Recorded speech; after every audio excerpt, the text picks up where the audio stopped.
সাধু যোহন রচিত মঙ্গল সমাচার। এই জগৎ ছেড়ে পিতার কাছে যাবার আগে যিশু তার শিষ্যদের এই কথা বললেন, শোনো, সেই সহায়ক আত্মা যাকে আমি পিতার কাছ থেকে তোমাদের পাঠাবো, সেই সত্যময় আত্মা যিনি স্বয়ং পিতার কাছ থেকেই আসেন, তিনি যখন আসবেন তখন তিনি নিজে আমার সপক্ষে সাক্ষী দেবেন। তখন তোমরাও সাক্ষী দেবে, কারণ তোমরা গোড়া থেকেই আমার সঙ্গে রয়েছ।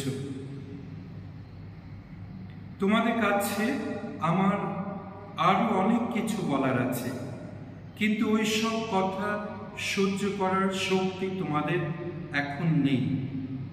তবে তিনি যখন আসবেন, সেই সত্যময় আত্মা, তখন তিনি তোমাদের পূর্ণ সত্যের পথে নিয়ে যাবেন।